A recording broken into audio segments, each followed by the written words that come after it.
Сайн байцгаана уу. Энэ 7 хоногийнхаа хамгийн сүүлчийнхаа бичлэгийг инхөө хийж байна. Тэгэхээр энэ 7 хоногийн хувьд бол бурхны бүтээлч чанарын талаар ярилцах далмаараа хүүхдүүдтэй яаж бүтээлч зан чанарыг хөгжүүлэх вэ гэдэг сэдвийн тухай өдөр болгон нэг бичлэг хийж та бүхэнтэй хүргэж санаагаа хуваалцсан билээ.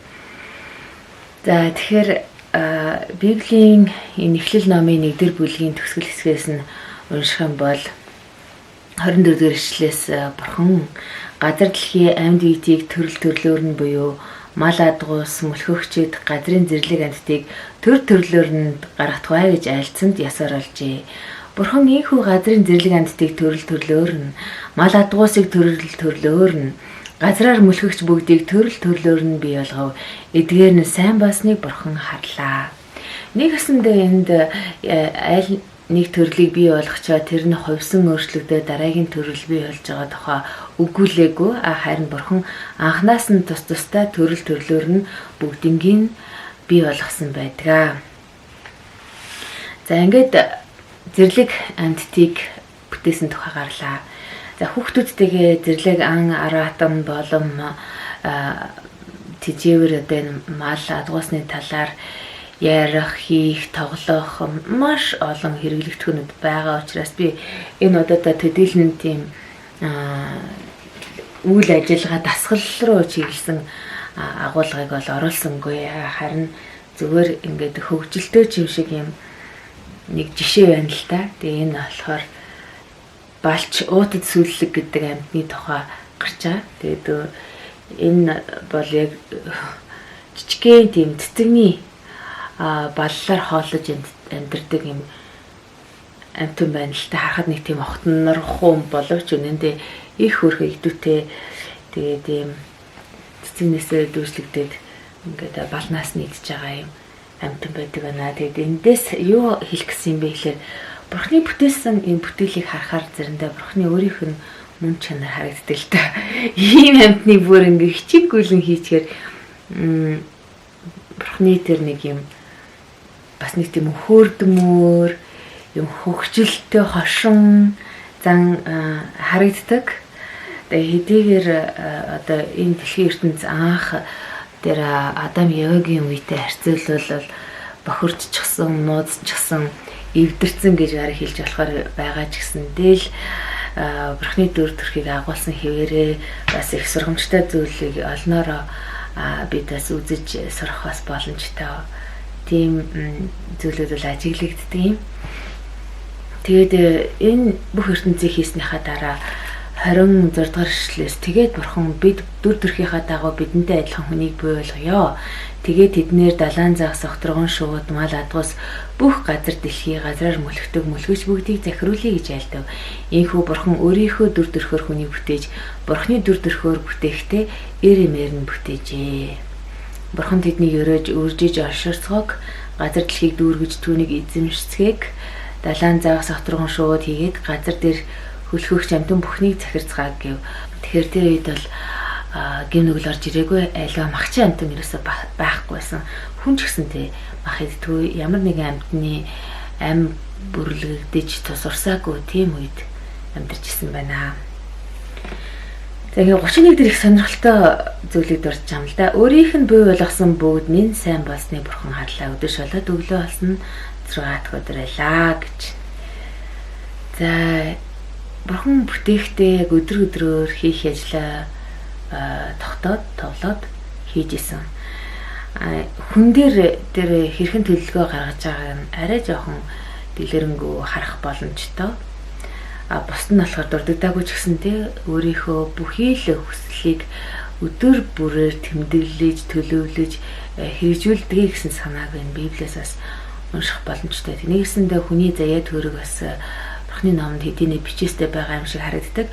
Гэхдээ бурхан тэрхүү номыг бичихтэй бидэнд тулгасан байдлаар биш харин биднээс асуусан, бидний хүсэлтийг харгалзсан байдлаар бичсэн байдаг нь бас тэр бурхны өөрийнх нь ерөөсөн хүч яг яаж гэдгийг бол би бол мэдэхгүй. Харин бичгтээ намайг бас харгалцсан байна гэдгийг бас би мэдэрдэг.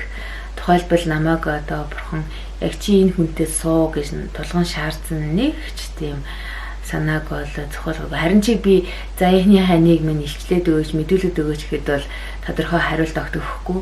Надаар өөрөөр сонгуулж байсан. Тэгээ тухайн үед бас бурхнаас ямар илчлэлт ирж исэн бэ гэхээр охин өөрөө сонгоогүй гэсэн тийм түүхээр дамжуулаад за би өөрөө сонгох хэрэгтэй юм байна гэд. Өөрөөр хэлбэл бурхан хүнийг албаддаг уу гэсэн тэр санааг би ойлгож мэдэрч өөрийнхөө амьдралдаа сонголтуудаа бол гаргадаг. Гэхдээ бурхан өөрийнхөө хүслийг маш тодорхой илэрхийлж гисэн байдаг учраас би сонголт хийхдээ бурханы хүслийн дагуу сонголт хийх хичээдэг. Тухайлбал бурхан намайг хүмүүст хор хөнөөл битгий учруулаасаа гэж хүсэж байгаа. Тэгвэл би хүмүүст хор учруулахгүй төлөө хичээдэг. Гэх мэтлэн бурханы хүсэл юу вэ? Түүнийхэн дагуу хийхийг хичээдэг гэсэн үг.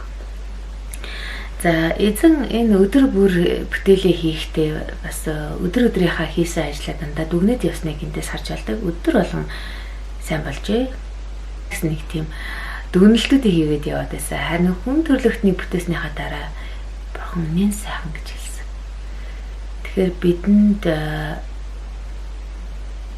яагаад бурхан ингэж хандсан бэ гэхээр хорвоо ертөнд энэ бүх зүйлийг бидний төлөө бүтээсэн байдаг. Бидэнд өгөхийн тулд бүтээсэн байдаг. Биднийг амьдруулахын тулд бүтээсэн байдаг. Тэгээ нэг асандаа бидний бүтээхээс өмнө бидний амьдрах, бидний хийх бүх зүйлийг бэлэн болгочоод тэгээ хүнийг бүтээсэн. Тэгээ хүнийг ингээ бүтээснийхаа дараа 7 дахь өдрөө амарсан. Бүтээж байсан бүх ажлаасаа энэ өдөр амарсан тул бурхан 7 дахь өдрийг өрөөж ариун болгов. За энэ их нарийн гүнзгий юм гарч байгаамаа. Эндээс бас эзний амралтын өдөр гэсэн ойлголт байдаг. Бурхан 7 дахь өдрийг юу ч хийхгүй өнгөрөхөр шийдсэн. Яагаад? Яг урд өдөр нь 6 дахь өдөр хүн төрлөختнийг бүтээсэн. Тэгээд 7 дахь өдөр нь тэр бүтээсэн ертөнцөө бурхан хүн төрлөختөнтэй яг хамт яг юу болчих вэ? Яаж одоо эдэлж таашаал авч баясч баярлах вэ гэдэгт л бүх цагаа зориулсан байх гэж бодогддог. Энэ өдөр бас нөгөө хоёр нь бурхантай танилцах, бурхан яг хин юм бэ гэдгийг мэдрэх, тэдний дунд тийм гүн гүнзгий татан сайхан харилцаа бий болох цаг байсан болов уу гэж боддог. Бурханд тийм нууцлаг мөн чанар байдаг. Тэрийг нь хүнд хичнээн илчлээд хилээд ч гэсэн ойлгохооргүй бидний оюуханаас авчихсан тийм зүйл байдаг. Нөгөө талаас яг бурхны одоо илэрхийлээд хэлчихсэн байгаа энэ үгийг ингээд сайн бодоод тунгаагаад бясалгаад яг утга учираар ингээд задлаад хөгжүүлээд ингээд судлаад ингээд үзэхээр эн чинь ийм учиртай юм байна штэ. Би энийг ингэж ойлгох хэрэгтэй мэн гэдгийг мэдрээд хүн бурхны талаарх ойлголтоо баяжуулаад явахаас боломжтой байдаг. Яг бүтээлч чанар гэдэг бол өөрөө бүрлэхүүсүүдийг аваад үзэх юм бол зоригоос эхэлнэ. Зоригтой гэж хүн юм бүтээдэг. Олчгор хүмүүс бол хийж чадахгүй. Бурхан ч гэсэнтэй зоригтой. Бурхан үнэндээ ирээдүг мэдчихсэн энэ хүн төрлөختөн өөрийг нь огт ойлгохгүй бүтээсэн сайхан ертөнцийн устгах нь гэдгийг мэдчихсэн. Тэр ятга өөрөө хүн төрхөнд ороод энэ дэлхий дээр бууж ирээд хүмүүсийг хайрлаад явхад барьж аваад загалмаа дээр цовдлж ална гэдгийг мэдчихсэн мөртлөө бүтээсэн. Зоригтой байсан. Тэр ирээдүгээс айхгүй урагш алхсан. Яг тэгвэл загалмаа цаана гайхалтай зүйлийг хийж чадна гэдэгтээ бүрэн итгэлтэйгээр явсан.